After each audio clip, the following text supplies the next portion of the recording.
बहू का तकिया कलाम।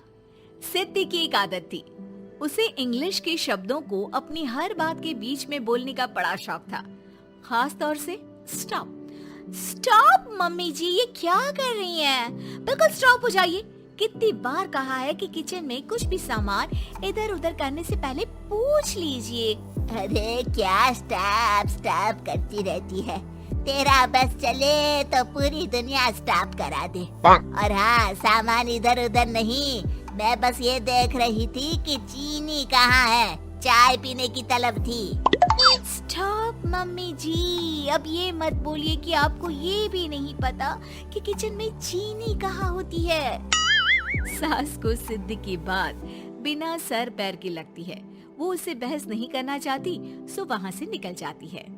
सिद्धि कमरे में। स्टॉप, मैं कहती हूँ बिल्कुल स्टॉप। मैंने कहा बिल्कुल स्टॉप। नहीं करता स्टॉप बिल्कुल।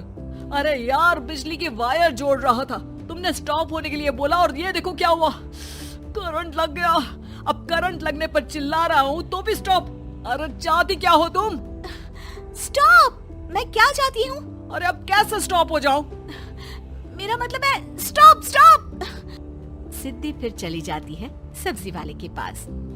भैया, वो बैंगन किलो और आलू 5 किलो। Stop stop. काफी देर होने के बाद भी सिद्धि को उसका सामान नहीं मिलता। क्या है भैया, कब से बोल रही हूँ, आलू 5 किलो, बैंगन 2 किलो, फिर दे क्यों नहीं दे रहे हो? भैया स्टॉप। बहन जी, मैं तो 2 मिनट में तोल दूं, लेकिन आप ही तो बोल रही हैं स्टॉप। अब इतनी तो अंग्रेजी हम भी जानते हैं ना कि स्टॉप का मतलब होता है कि रुक जाओ, तो रुक गए भाई। अरे यार, क्या लोग हैं। स्टॉप। अरे तोलो तोलो चलो। किसी तरह सामान लेकर सिद्धि घर आती है, जहाँ वो देखती है कि ढेर सारे मेहमान बैठे होते हैं। सिद्धि आते ही जोर से चिल्लाती है, स्टॉप! आप यहाँ सब कैसे? अरे अब कैसे स्टॉप हो जावे बहू, जितना आना था आ गए हम। अब हाँ बैठिए ना। सासू माँ, आप बात करिए, मैं चाय बनाकर ला रही हूँ। सभी बात करने में लग जाते हैं कि तभी सिद्धि किचन से निकल कर आ जाती है। Stop stop. अरे क्या खाएंगे आप लोग? पकौड़ी बना दूं या चीला या फिर इडली बना दूं? अरे जो मर्जी बना दो, बस ले आओ जल्दी से बहू, इन लोगों को निकलना है, कोई जरूरी बात करने आए हैं। अच्छा अच्छा स्टॉप। सिद्धि स्टॉप वाला अपना तकिया कलाम बोलकर निकल जाती है, लेकिन थोड़ी देर बाद जब वो कमरे में चाय नाश्ते के साथ आती है तो जरूरी बात हो गई आप लोगों की, या मेरे डर से शांत हो गए कि चुप हो जाओ, सिद्धि आ गई है। बोलिए ना। बस जैसे ही सिद्धि ने कहा बोलिए ना, घर में चकर पकर की आवाज गूंजने लगती है। अरे तुम स्टॉप क्या बोल कर गई, सभी शांत हो गए, अब बात शुरू करेंगे। हाँ भाई बहू, तुम वो स्टॉप बोल कर गई तो हम लोगों को लगा कि शायद तुम भी सुनना चाहती हो कि हम लोग क्या बात कर रहे हैं। फिर जो मेहमानों की बात शुरू होती है वो घंटों बीत जाते हैं, चलती ही रहती है। अरे तेरे स्टॉप के चक्कर में दोपहर हो गई, अब जाकर सबके लिए जा खाना बना कर लिया। तभी स्टॉप नहीं बोला होता तो अब तक बात खत्म हो चुकी होती। बेचारी सिद्धि करती भी क्या, खुद के स्टॉप बोलने की आदत से खुद ही परेशानी मोल लेती है। आप लोग खाना खाकर जाइए, हाँ मैं जा रही हूँ बनाने। मम्मी जी लेकिन स्टॉप, मैं ना खाना बना कर लाती हूँ। सिद्धि सबको खाना खिलाकर विदा करती है।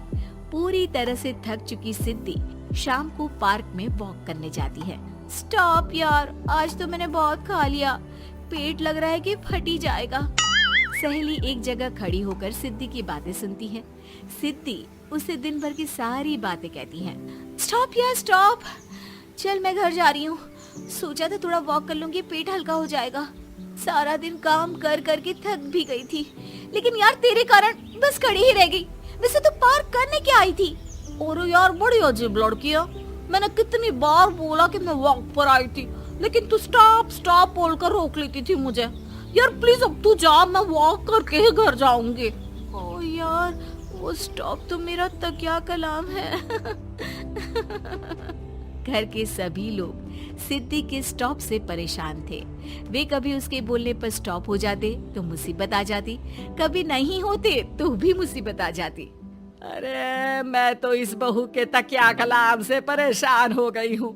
अरे कोई तो उसकी ये आदत हटाए। देखो माँ, ये जो आदत होती है ना, जब तक खुद की जान पर न बन जाए आदत छूटती नहीं। अरे उसकी जान पर बनाए उससे हमें क्या, हम लोगों के लिए तो ये परेशानी का कारण बनती ही जा रही है। उधर सिद्धि खुद सोचती है, अरे यार, पहले बाजार से देर, फिर दिन का सारा खाना, और फिर पार्क में मैं टहल भी नहीं पाई। क्या करूं? इस तकिया कलाम के कारण मैं खुद ही परेशानी झेल लेती हूँ। एक काम करती हूँ, आज से सोच समझकर बोला करूंगी। बहू स्कूटी उठाती है और निकल जाती है, लेकिन जैसे ही वो बीच चौक पर पहुंचती है, स्कूटी फिसल जाती है और वो नीचे गिर जाती है। हाय रे, कोई तो बचाओ, किसने टक्कर मार दी मुझे? कितना दर्द हो रहा है, कोई तो डॉक्टर के पास लेकर चलो। स्टॉप।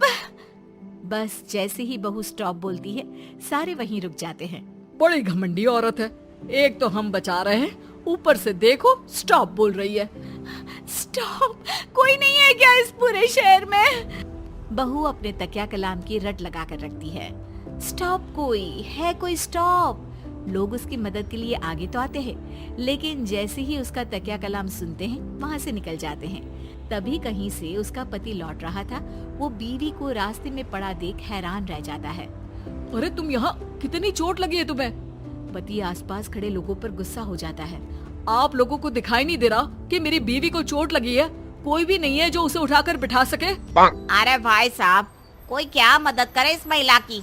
और इतनी घमंडी है, जब भी न उठाने की कोशिश करो स्टॉप स्टॉप बोल देती है।